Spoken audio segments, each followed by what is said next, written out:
मदन सेना की कथा बेताल पच्चीसी की 10वीं कथा है। यह विक्रम बेताल की कहानी शिक्षा देती है कि वास्तविक त्यागी को कैसे पहचाना जाए। राजकुमारी अनंगरती की कहानी सुनाकर बेताल फिर गायब हो गया। विक्रमादित्य ने शिंशपा वृक्ष के पास जाकर बेताल को वृक्ष से उतारा, अपने कंधे पर डाला और वहां से चल पड़ा। जाते हुए राजा से उसकी पीठ के ऊपर बैठे हुए बेताल ने कहा, राजन, तुम थक गए हो, इसलिए थकावट दूर करने के लिए मुझसे ये कथा सुनो। किसी समय वीरबाहु नाम का एक श्रेष्ठ राजा था, जो छोटे बड़े अनेक राज्यों पर राज करता था।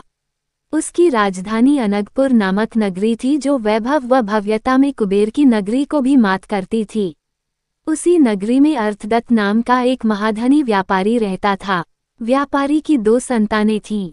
बड़ा लड़का, जिसका नाम धनदत्त था, और छोटी एक लड़की, जिसका नाम मदन सेना था। मदन सेना कन्याओं में रत्न के समान थी। एक दिन मदन सेना बगीचे में अपनी सखियों के साथ खेल रही थी।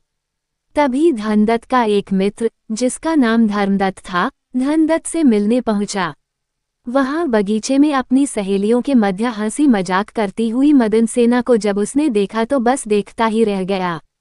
धर्मदत्त उसे देखते ही उस पर आसक्त हो गया था। उसका हृदय कामदेव के बाण समूहों से छिदकर रह गया था। मदन सेना के शरीर से लावण्य का रस झर रहा था।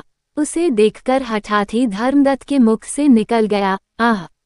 अलौकिक रूप की शोभा से जगमगाने वाली इस कन्या को शायद स्वयं कामदेव ने मेरा हृदय बेधने के लिए इस तीखे तीर के रूप में बनाया है।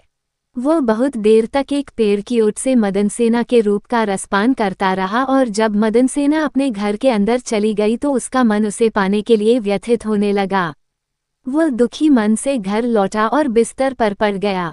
उसके कई मित्रों ने उसकी इस विकलता का कारण पूछा, किंतु धर्मदत्त कुछ भी न कह सका। उस रात स्वप्न में भी वह अपनी प्रिया को ही देखता रहा और उसकी मनोहार करता रहा। किसी ने सच ही कहा है, उत्सुक हृदय वाला मनुष्य क्या क्या नहीं करता। सवेरे उठकर वह फिर उसी बगीचे में गया। वहां उसने मदन सेना को अकेली बैठा देखा। वह अपनी सखियों की प्रतीक्षा कर रही थी। उसका आलिंगन करने की इच्छा से वह उसके पास पहुंचा और उसके निकट झुककर प्रेम के कोमल वचनों से उसे रिझाने लगा। तब मदन सेना बोली, मैं कुमारी हूँ, दूसरे की वाग्दत्ता पत्नी भी हूँ। अब मैं आपकी नहीं हो सकती, क्योंकि मेरे पिता समुद्रदत्त नामक व्यापारी से मेरा रिश्ता तय कर चुके हैं। थोड़ी ही दिनों में मेरा विवाह होने वाला है, इसलिए आप चुपचाप चले जाएं, क्योंकि कोई देख लेगा तो मुझे दोष लगेगा। इस प्रकार बहुत तरह से उसके समझाने पर धर्मदत्त ने कहा, मेरा चाहे जो भी हो, मैं तुम्हारे बिना जीवित नहीं रह सकता। उसकी यह बात सुनकर मदन सेना इस भय से विकल हो गई कि कहीं ये बल प्रयोग न करे। उसने कहा, आपने अपने प्रेम से मुझे जीत लिया है, किंतु पहले मेरा विवाह हो जाने दीजिए। पहले पिताजी को कन्यादान का चिराकांक्षित फल प्राप्त हो जाए, फिर मैं आपके पास चली आऊंगी। ये सुनकर धर्मदत्त ने कहा, मैं यह नहीं चाहता कि मेरी प्रिया मुझसे पहले किसी और की हो चुकी हो, क्योंकि दूसरा जिसका रस ले चुका हो, क्या उस कमल पर भौरा प्रीति रख सकता है। उसके ये कहने पर मदन सेना बोली, तब विवाह होते ही पहले मैं आपके पास आऊंगी और तब अपने पति के पास जाऊंगी। मदन सेना के ऐसा कहने पर भी उस वणिक पुत्र ने बिना पूरे विश्वास के उसे नहीं छोड़ा। उसने शपथ के साथ उसे सत्यवचन में बांध लिया। तब उससे छुटकारा पाकर घबराई हुई मदन सेना अपने घर गई। विवाह का समय आने पर जब उसके विवाह का मंगल कार्य समाप्त हुआ, तब वह पति के घर आई। हंसी खुशी में दिन बिताकर रात के समय वह पति के साथ शयन कक्ष में गई। वहां पलंग पर बैठकर भी उसने अपने पति समुद्रदत्त की आलिंगन आदि चेष्टाओं को स्वीकार नहीं किया। समुद्रदत्त ने जब अपनी मीठी मीठी बातों से उसे रिझाने की कोशिश की तो मदन सेना की आंखों में आंसू भर आए। तब समुद्रदत्त ने यही सोचकर कि शायद इसे मैं पसंद नहीं हूँ, मदन सेना से कहा, सुंदरी, यदि तुम्हें मैं पसंद नहीं हूँ तो मुझे भी तुमसे कोई काम नहीं है। तुम्हें जो भी प्रिय हो, तुम उसी के पास चली जाओ। ये सुनकर मदन सेना ने सिर झुका लिया। फिर धीरे धीरे वह बोली, आर्यपुत्र, आप मुझे प्राणों से भी अधिक प्रिय हैं, किंतु मुझे आपसे कुछ कहना है। आप उसे सुने और मुझे अभयदान दे ताकि मैं सच्ची बात आपसे कह सकूं। बड़ी कठिनाई से उसके ऐसा कहने पर समुद्रदत्त ने उसका आग्रह स्वीकार कर दिया। तब वह लज्जा व विषाद से भरी भयभीत सी बोली, एक बार जब मैं अपने बगीचे में अकेली खड़ी थी, काम पीड़ा से आतुर मेरे भाई के एक मित्र धर्मदत्त ने मुझे रोक लिया। जब वह जिद पर उतर आया, तब मैंने पिता को कन्यादान का फल मिल सके और निंदा भी न हो, इस विचार से उसे वचन दिया कि विवाह हो जाने पर मैं पहले उसके पास आऊंगी, तब अपने पति के पास जाऊंगी।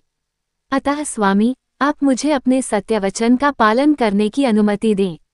मैं उसके पास जाकर क्षण भर में ही आपके पास लौट आऊंगी। बचपन से मैंने जिस सत्य का पालन किया है, उसे मैं छोड़ नहीं सकती। उसकी बातें सुनकर समुद्रदत्त आहत सा हो गया, लेकिन वह वचन से बंध चुका था, इसलिए सोचता रहा, अन्य पुरुष में आसक्त स्त्री को धिक्कार है। ये जाएगी तो अवश्य ही, फिर मैं इसे सत्य से क्यों दिगाऊं? इससे मेरा विवाह हुआ है, इसका आग्रह मुझे स्वीकार करना ही चाहिए। ये सब सोचकर समुद्रदत्त ने उसे जाने की अनुमति दे दी। वह उठी और अपने पति के घर से बाहर निकल गई। अंधियारी रात में मदन सेना अकेली ही जा रही थी, तभी मार्ग में किसी चोर ने दौड़कर उसका रास्ता रोक लिया। चोर ने जब उससे पूछा, तुम कौन हो और कहाँ जा रही हो?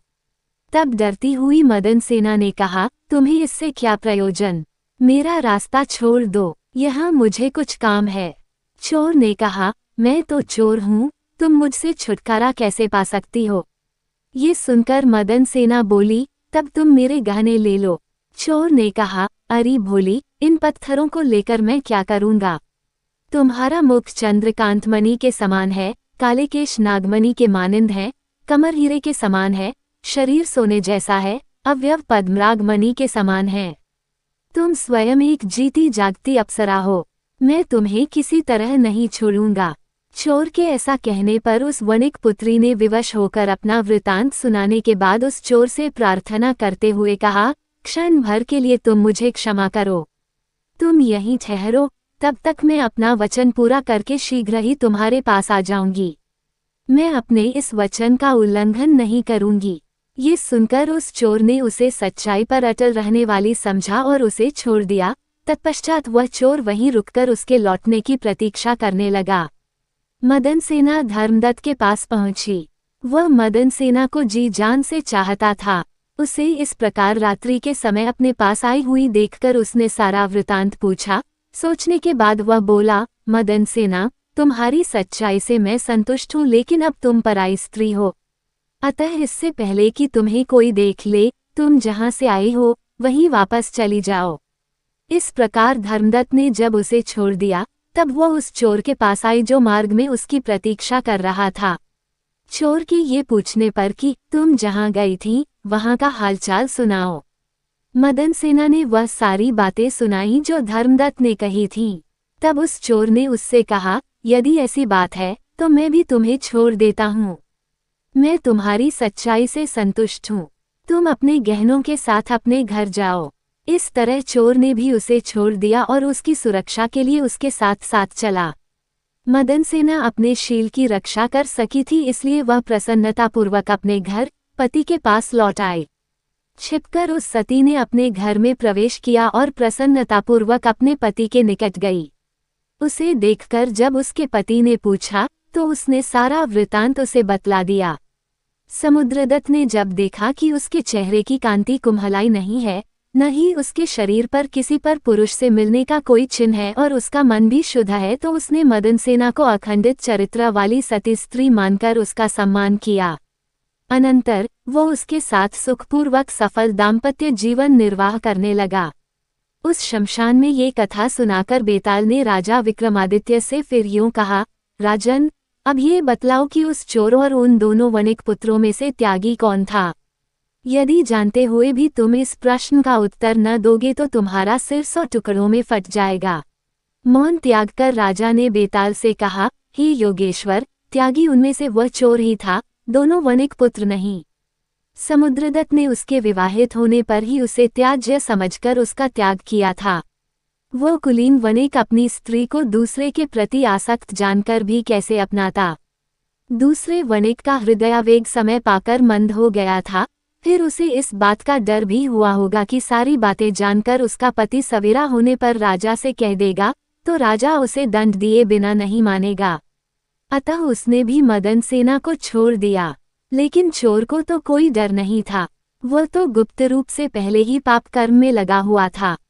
उसने जो आभूषण सहित पाई हुई स्त्री को छोड़ दिया, इससे वही सच्चा त्यागी था। बेताल को अपने प्रश्न का सही उत्तर मिल गया, अतः वह पहले की भांति ही राजा के कंधे से फिसलकर वापस शिंशपा वृक्ष की ओर उड़ गया। राजा भी अपना असीम धैर्य खोए बिना उसे ले आने के लिए पुनः उस ओर चल पड़ा। राजा विक्रमादित्य बेताल को लाने के लिए पुनः शिंशपा वृक्ष के नीचे पहुंच गया। उसने बेताल को उतारकर अपने कंधे पर डाला और चलना शुरू किया। बेताल ने राजा विक्रम को फिर से यह कहानी सुनानी शुरू की, राजा धर्मविजय की कहानी।